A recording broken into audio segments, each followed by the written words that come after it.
Kung bukas po, best friend na si Juday, anong muna sasabihin niyo sa kanya? Anong ano ba yung umaga? Hapon?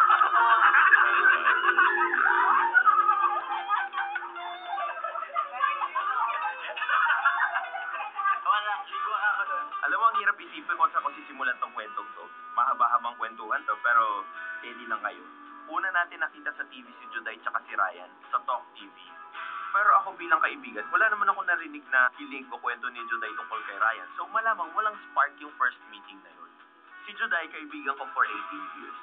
Going 19. Lahat naman ng sikreto niyan, halos alam ko. Lalong-lalo na yung mga kilig moment. Si Ryan, simula nang lumipat sa ABS, madalas ko nang nakakasama mag-lunch tuwing Martes. Sa nagdaang ilang taon, madalas ko sila nakakasama pero hindi together. Una ko sila nakita magkasama nung dumalaw ko sa set ng Kristala. I think panahon din ng Kristala nung una kami nag-out of town. Nagpunta kami sa El Nido para sa isang pictorial. Ewan ko ba, sa dinami-dami naman ng photographer sa Manila, bakit ito pang si Ryan ang natipuhan niyang magputo? Hindi ko alam. Nung finally inamin na nila sa TV na mag-shota sila, pumunta kami sa Coron, Palawan. I think that was the time na na-realize ko na mukhang seryoso yung relasyon dahil magdamag akong kinausap ni Juday habang nanghuhuli kami ng crabs. Actually, looking back, parang wala namang sense yung pinag-uusapan namin. Pero sineryoso ko na lang kunwari kasi kinikilig siya. Wala akong choice kundi makinig. Pumunta silang LA. Pag-uwi, may singsing na silang identical. Hindi ako nakialam. Bakit? Ayoko lang. Hindi ko naman business yun. Ang business ko lang, dati tuwing awards night, ako yung escort ni Juday. Bakit suddenly hindi na ako? Ang tsakit-tsakit. Eto seryoso. Nagkausap kami ng matino at masaya tungkol sa relasyon nila at nalaman kong mukhang may pakialam ako nung nag-birthday ulit si Juday. 2 years ago, pumunta kaming Tubataha. 4 na araw kami sa boat, ang dami nangyari, ang dami na pag-usapan. Paglabas noon, na-realize ko bahagi na ako ng relasyong ito sa ayaw at sa gusto ko. Maraming beses pa kami nagkasama, pag-dive. Dito sa Pilipinas, usually talaga sa tubig kami nag-spend time together kaya hindi ako nagtataka kung bakit sa tubig ang naging kasal nila. Nagsimula ang pagpaplano namin nung 1 buwan kaming nag-stay sa Europe.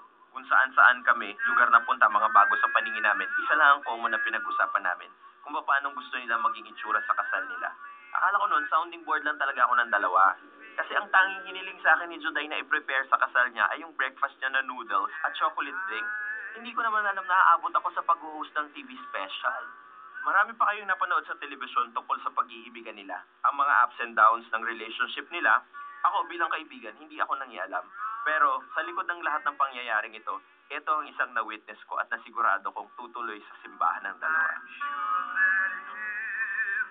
Si Juday, ikas talagang malikot yan at mahawak.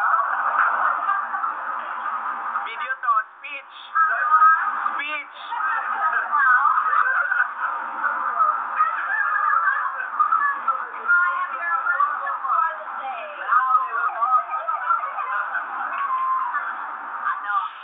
Ganun din. Baka ako hindi marunong sumusunod. Aber, pakitaan mo nga kami dyan. Yun. Hindi, yung todong kita, yung pang white shot.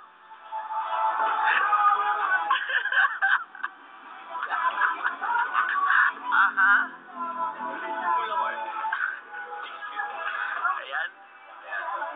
In fairness, office girls. Final na ba yan? Pwede. Pagkatapos ng gabing to, naintindihan ko, oo nga, seryoso si lalaki sa best friend ko. Kung ako ang tatanungin, masaya ako, hindi dahil naging mag-asawa si Ryan tsaka si Juday. Care ko naman. Masaya ako dahil yung dalawang pinakamalapit na tao sa puso ko, pinakasalan ng isa't isa. Kung kinakailangan, hugutin ko ang langit at lupa, gagawin ko para magawa ko yung wedding. Minsan lang, hindi naman ako pwedeng ikasal pa ng pangalawang beses.